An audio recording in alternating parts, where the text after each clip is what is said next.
नमस्ते बच्चा, आप सब ठीक हो? अपने स्वास्थ्य का ध्यान रखिए, ठीक है ना? और दिया हुआ होमवर्क कर, गृह कार्य समय पर कर स्कूल के मेल आईडी को भिजवा दीजिए, ठीक है ना? और लेसन रीडिंग करना है आपको। एक पाठ कम से कम 2 बार, दिन में 2 बार आपको उसका रीडिंग यानी पाठ पठन करना है, पाठ को पढ़ना है, ठीक है ना? आपका 10th class second language Hindi का टेक्स्ट बुक खोलिए और टेक्स्ट बुक पेज नंबर 23 खोलिए बच्चों। आज हम लेसन 5 पढ़ेंगे, ठीक है? सो लेसन 5 का नाम है लेसन 5 लोकगीत।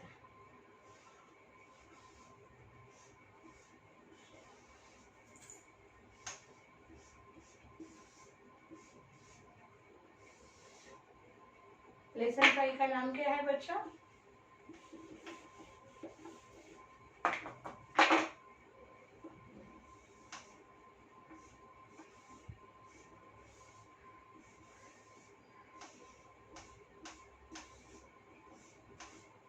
ओके, लोकगीत। लेसन 5 का नाम है लोकगीत। इस पाठ का आज हम अध्ययन करेंगे, पढ़ेंगे, समझेंगे। तो आपका text book page number Hindi second language text book page number 23 खोलिए। देखिए, उन्मुखीकरण में एक आपको छोटी सी कविता दी हुई है, देखिए। मेहंदी है रचने वाली हाथों में गहरी लाली, मेहंदी है रचने वाली हाथों में गहरी लाली, मेहंदी है रचने वाली हाथों में गहरी लाली, कहे सखियां अब कलियां हाथों में खिलने वाली है, कहे सखियां अब कलियां हाथों में खिलने वाली है, तेरे मन को जीवन को नई खुशियां मिलने वाली है, तेरे मन को जीवन को नई खुशियां मिलने वाली है। यहाँ पर एक छोटा सा लोकगीत दिया हुआ है जो शादियों में गाया जाता है। मेहंदी रचने वाली है हाथों में गहरी लाली है, यानी ये मेहंदी का गाने हैं, हल्दी और मेहंदी का गाना है जो शादियों में गाया जाता है। ओके, यह एक लोकगीत है। ओके, सो इसमें देखिए क्या क्या कहा गया है। मेहंदी रचने वाली है हाथों में गहरी लाली, कहे सखियां अब कलियां हाथों में खिलने वाली है, सखियां कह रही कि तेरे हाथों में अब कलियां खिलने वाली है, तेरे मन को और जीवन को नई खुशियां मिलने वाली है, यानी अब तू शादी कर रही है, तेरे जीवन में खुशियां आएंगी, तेरे जीवन में कलियां खिलेंगी, यानी नई नई खुशियां आएंगी, तेरे मन को खुश करेंगी, तेरे जीवन को खुश करेंगी। इस तरह से ये लोकगीत है बच्चों। और यहाँ पर आपको इस लोकगीत पर आधारित 3 प्रश्न पूछे गए हैं। हाथों में क्या रचने वाली है? ओके, और दूसरा है इस तरह के लोकगीतों को क्या कहा जाता है? किन किन संदर्भों में लोकगीत गाए जाते हैं? तो इनके प्रश्नों के उत्तर मैं पढ़कर आपको समझाऊंगी। आप भी आपका स्टडी मटेरियल खोलिए। देखिए, मैं आपको बताती हूँ स्टडी मटेरियल पेज आपको कौन सा खोलना है।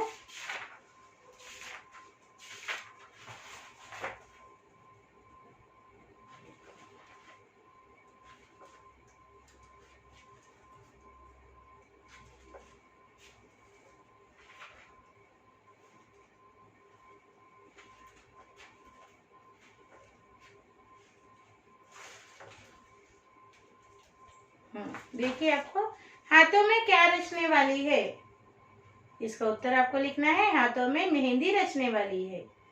और दूसरा प्रश्न है इस तरह के गीतों को क्या कहा जाता है? इस तरह के गीतों को, गानों को क्या कहा जाता है? तो उत्तर इस तरह से लिखिए आप। इस तरह के गीतों को लोकगीत कहा जाता है। किन किन संदर्भों में लोकगीत गाए जाते हैं?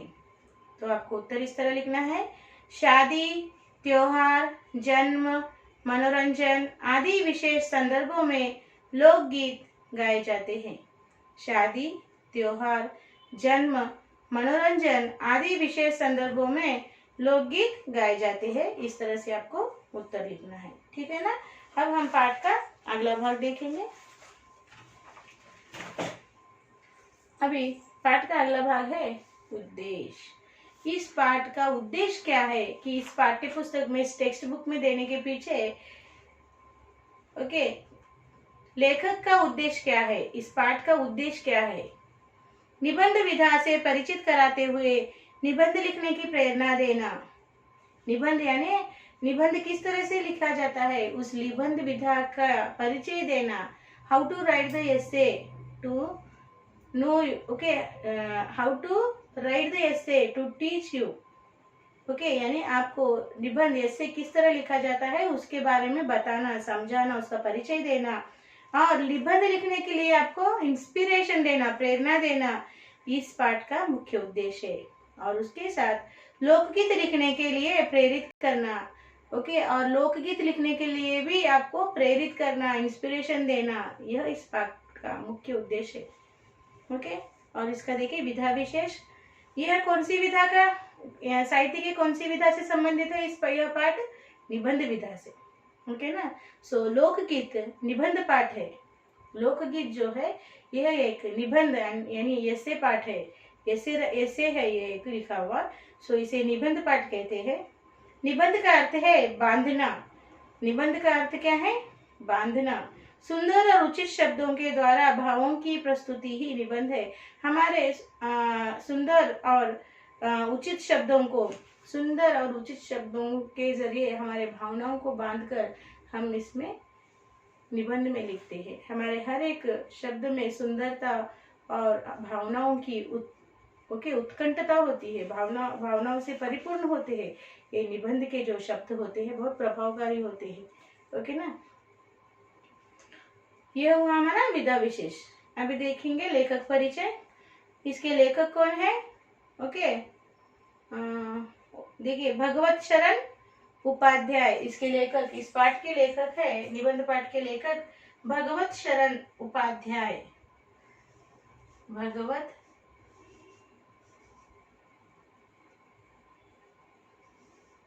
भगवत शरण उपाध्याय।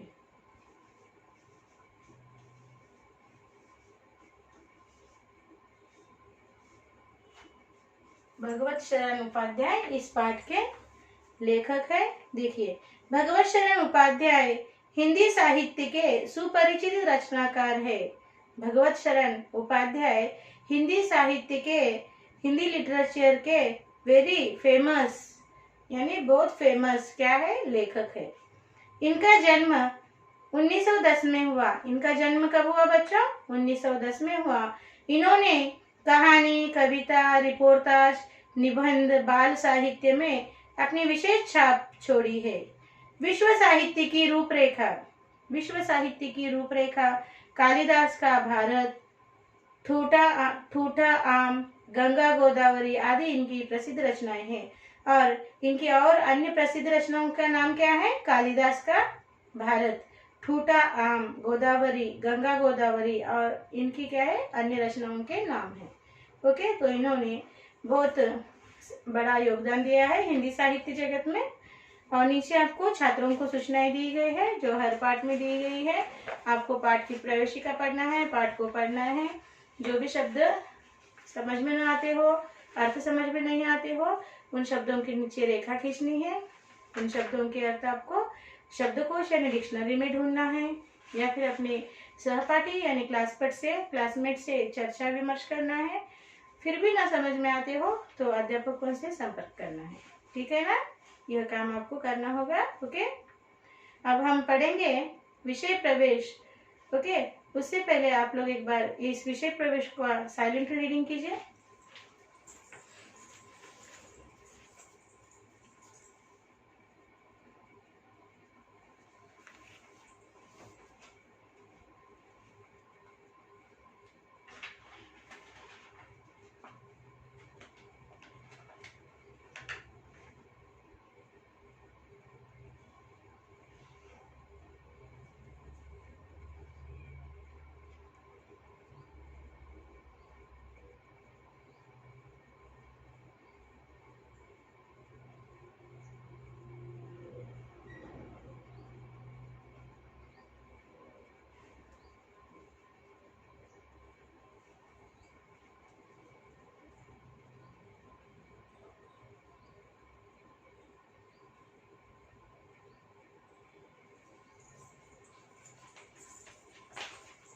पढ़ लिया आपने। अभी देखिए विषय प्रवेश।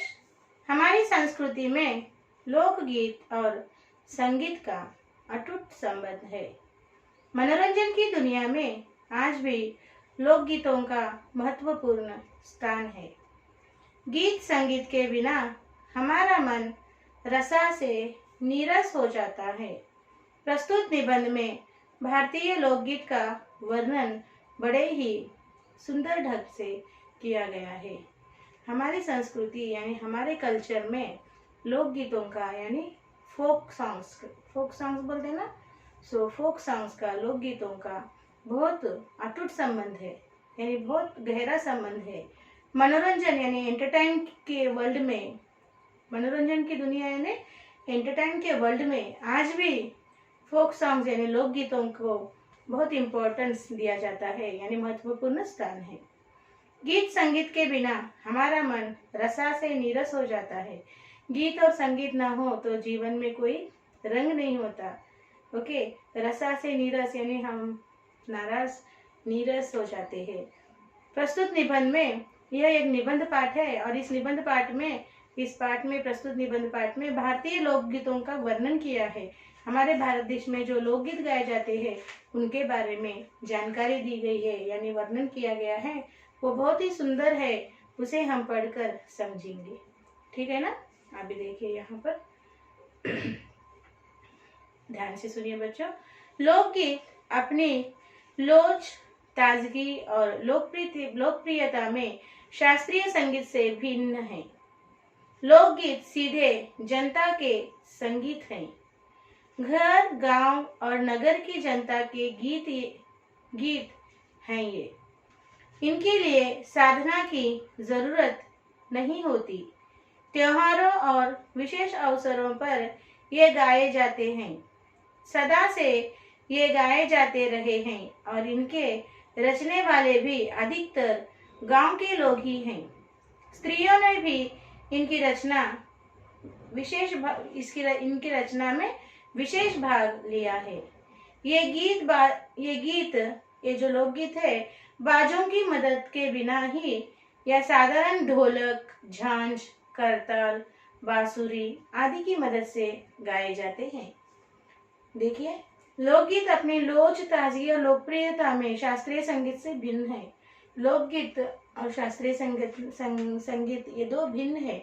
शास्त्रीय संगीत के लिए आपको रियाज यानी आपको अभ्यास की जरूरत होती है। रोज उसका सुर, लय और ताल का अभ्यास किया जाता है। मगर लोकगीत इसमें सुर होते हैं मगर वो शास्त्रीय संगीत से भिन्न है। इसके लिए कुछ नियम नहीं होते। जब मन में जो उत्साह, जो जोश आया, उसी जोश और उसी उत्साह में ये लोकगीत गाए जाते हैं। ये शास्त्रीय संगीत से भिन्न है और इनकी एक अलग स्टाइल, अलग तरीका, ढंग होता है।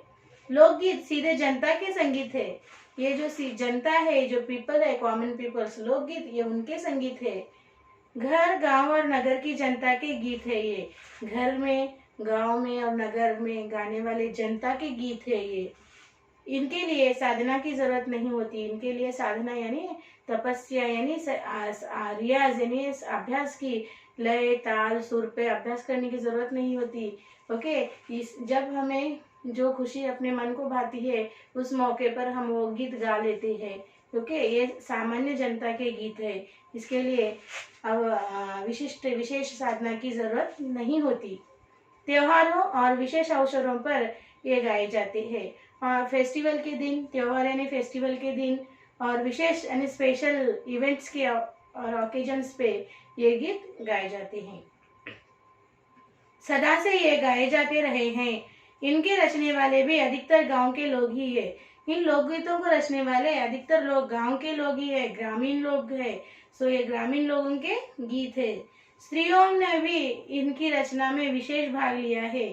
स्त्रियों ने भी इनकी रचना की है, इन लोकगीतों की रचना की है। और ये लोकगीत गाने के लिए म्यूजिकल इंस्ट्रूमेंट की जरूरत नहीं होती है। सिर्फ ढोलक, झांझ, करताल और बांसुरी हो तो चल जाएगा।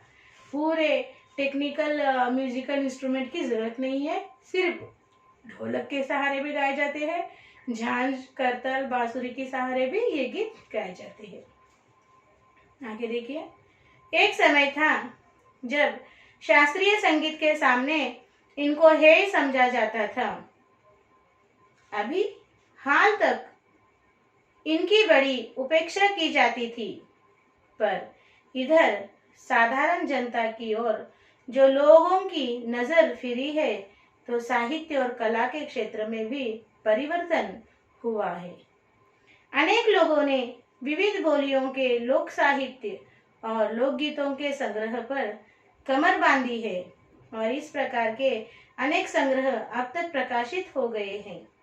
देखिए, एक समय था जब शास्त्रीय संगीत के सामने इनको हे समझा जाता था।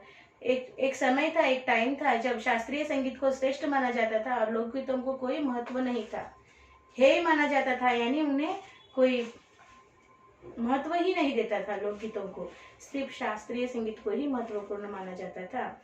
मगर अब ओके, अब हाल तक इनकी उपेक्षा की जाती थी। परसों तक इनकी उपेक्षा, यानी इसको कोई भी पूछ कर नहीं देखता था इन लोकगीतों को, पर साधारण जनता की ओर लोगों को जो नजर फिरी। मगर अब जब साधारण लोगों के जीवन की ओर लोगों की जब नजर फिरी, लोगों ने जब साधारण लोगों को इम्पोर्टेंस देना शुरू किया, तब साहित्य और कला के क्षेत्र में भी परिवर्तन आया। तब साहित्य यानी लिटरेचर के वर्ल्ड में भी परिवर्तन यानी चेंज आया, और इन लोकगीतों का इम्पोर्टेंस बढ़ गया। लोकगीतों में वो शक्ति होती है कि मनुष्य में समाज जागृति की भावना को जागृत किया जाता है। इंस्पिरेशन यानी उनमें हर अच्छा काम करने की प्रेरणा दी जा सकती है। वो प्रेरणा देने की शक्ति और जोश लोकगीतों में होता है, जहाँ की शास्त्रीय संगीत में कम होता है। ओके, तो अब इन लोकगीतों का समाज में स्थान बढ़ गया है। लोकगीतों को अभी महत्व देने लगे हैं लोग, और लोकगीतों और कला के क्षेत्र में, साहित्य और कला के क्षेत्र में परिवर्तन आने से लोकगीतों का महत्व बढ़ गया है। अनेक लोगों ने विविध बोलियों के लोक साहित्य और लोक गीतों के संग्रह पर कमर बांधी है। अभी हमारे समाज में जो लोग हैं, उन समाज में रहने वाले अनेक लोगों ने क्या किया है, हमारे भारत देश में अलग अलग भाषा बोली जाती है। भाषा यानी बोली। भाषा जब साहित्यिक रूप लेती है, ये बोली जब साहित्यिक रूप लेती है, उसे भाषा कहा जाता है। मगर जो गाँव में बोली जाती है, गाँव में जो बोलते हैं उसे बोली कहते हैं, भाषा नहीं कहते। उसमें ग्रामेटिकल थोड़े मिस्टेक्स होते हैं, अशुद्धि होती है, इसीलिए उसको बोली कहते हैं। जब वो छपकर किताबों में आती है वह बोली, तब वह भाषा का रूप लेती है। उसको व्याकरण से उसको शुद्ध रूप दिया जाता है। तो आज हमारे समाज में रहने वाले कुछ लोगों ने क्या किया है, हमारे भारत देश में बोली जाने वाली हर बोली के साहित्य को संग्रह कर, इकट्ठा कर, और उस बोली के लोकगीतों को इकट्ठा कर उसको प्रकाशित किया गया है, किताबों में प्रकाशित किया गया है, और उसका संग्रह बना रहे हैं। ओके, तो आज लोकगीतों का हिंदी साहित्य में बहुत महत्वपूर्ण स्थान है। लोकगीतों के कई प्रकार हैं। इनका एक प्रकार तो बड़ा ही ओजस्वी और सजीव है। यह इस देश के आदिवासियों का संगीत है। मध्य प्रदेश, दक्कन, छोटा नागपुर में गोंड खांड, भील, संताल आदि फैले हुए हैं। इनके गीत और नाच अधिकतर साथ साथ और बड़े बड़े दलों में गाए और नाचे जाते हैं। 20-20, 30-30 आदमियों और औरतों के दल एक साथ या एक दूसरे के जवाब में गाते हैं। दिशाएं गूंज उठती है। देखिए, लोकगीत तो दो प्रकार के होते हैं। ओके, और इनका एक प्रकार तो बहुत ओजस्वी है। यह आदिवासी यानी जो गिरिजन बोलते हैं ना आप तेलुगु में, गिरिजन। ओके, आदिवासियों जो जंगल में रहते हैं, गिरिजन लोग, उनका संगीत है ये लोग। और ये आदिवासी लोग साथ साथ मिलकर ये गीत गाते हैं। 10-10, 12-12 आदमी एक साथ मिलकर ये गीत गाते हैं, और यह गीत बहुत प्रभावकारी होते हैं। ओके, और इनके गीतों से सारा जंगल, सारा उनका गांव गूंज उठता है। इनकी भाषा के संबंध में कहा जा चुका है कि ये सभी लोकगीत गांवों और इलाकों की बोलियों में गाए जाते हैं। इसी कारण ये बड़े आह्लादकारक आह्लादकर और आनंददायक होते हैं। राग तो इन गीतों के आकर्षक होते ही है, इनकी समझी जा सकने वाली भाषा भी इनकी सफलता का कारण है। देखिए इनकी भाषा में संबंध मैंने अभी बताया है। जो गांवों में बोलते हैं ना, उस भाषा में थोड़ी अशुद्धि होती है, उस भाषा का एक स्टाइल अलग होता है। जब वो या उसको हम भाषा नहीं कह सकते। गांव में जो बोला जाता है उसको बोली कहते हैं। और वो बोली जब किताबों में छपकर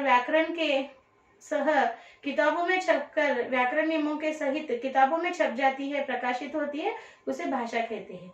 ओके, तो ये बोलियों का स्टाइल ढंग अलग होता है और इनके राग भी अलग होते हैं, आकर्षक होते हैं। ओके, और इनको सुनने से मन झूम उठता है, आनंद से झूम उठता है इनको सुनने से मन। ओके, और यही इनकी सफलता का कारण है। समझ में आया बच्चों? तो आज हम यहाँ पर रुकेंगे। उससे पहले यहाँ पर 2 प्रश्न दिए हुए हैं। देखिए, लोकगीत के बारे में आप क्या जानते हैं? लोकगीत और संगीत का क्या संबंध है? तो अभी आपका स्टडी मटेरियल खोलिए, बताती हूँ आपको पेज कौन सा खोलना है। देखिए आपका स्टडी मटेरियल पेज नंबर आपको खोलना है स्टडी मटेरियल पेज नंबर 165 खोलिए। देखिए वहां पर प्रश्न दिए हुए हैं, लोकगीत के बारे में आप क्या जानते हैं? तो आंसर देखिए, लोकगीत सीधे जनता के संगीत हैं। ये घर, गांव और नगर की जनता के गीत हैं। ये त्योहारों और विशेष अवसरों पर गाए जाते हैं। इनके रचने वाले अधिकतर गांव के स्त्री पुरुष हैं। ये साधारण ढोलक, झांझ, करताल, बांसुरी आदि की मदद से गाए जाते हैं। तो इस प्रश्न का उत्तर आपको इस तरह से लिखना है। सेकंड क्वेश्चन देखिए, लोकगीत और संगीत का क्या संबंध है? तो उत्तर इस तरह लिखना है, लोकगीत अपनी लचक, ताजगी और लोकप्रियता में शास्त्रीय संगीत से भिन्न है। भाषा जनभाषा होती है। लोकगीत सीधे जनता के संगीत है। इनमें साधना की जरूरत नहीं है। त्योहारों और विशेष अवसरों पर गाए जाते हैं। ये गीत बिना बाजों के ही गाए जाते हैं। शास्त्रीय संगीत में साधना की जरूरत होती है। भाषा साहित्यिक होती है। बाजों के बिना नहीं गाया जा सकता, लेकिन इन दोनों का एक दूसरे से संबंध है। तो इन प्रश्नों के उत्तर आपको इस तरह से लिखना है बच्चों। तो आज हम यहीं रुकेंगे और हमारा नेक्स्ट पार्ट है आज का साक्षी। आपको साक्षी लिखिए। देखिए साक्षी में क्या लिखना है आपको। यहाँ पर आपको टेक्स्ट बुक पेज नंबर 23 और 24 पर कुछ प्रश्न दिए हैं। उन प्रश्नों को आपको होमवर्क में लिखना है। साक्षी इस तरह से लिखिए। साक्षी सब्जेक्ट लिखना है आपको हिंदी सेकंड लैंग्वेज। क्लास लिखना है 10th क्लास और होमवर्क लिखना है learn and right question answers from text book page number 23 and 24 from textbook page number 23 and 24 in HW1 time। Text book page number 23 और 24 पर जो प्रश्न दिए हैं उनको आप लिखना है। और यहाँ पर आप लेंगे पेरेंट साइन और यहाँ पे टीचर साइन लेंगे। यहाँ पे पेरेंट साइन लेना जरूरी है बच्चों, ले लेना। ओके, और होमवर्क कर अपने स्कूल मेल आईडी को भिजवा दीजिए, समय में भिजवाइए। कुछ पेंडिंग वर्क्स मत रखिए। नोट्स नीटली सुंदर हस्ताक्षर में लिखिए। नोट्स को भी मार्क्स होते हैं बच्चों, पता है ना आपको। ओके, तो आज हम यहीं रुकेंगे। इस पाठ का शेष भाग हम दूसरे सेशन में उसके बारे में चर्चा करेंगे। धन्यवाद बच्चों, बाय बाय।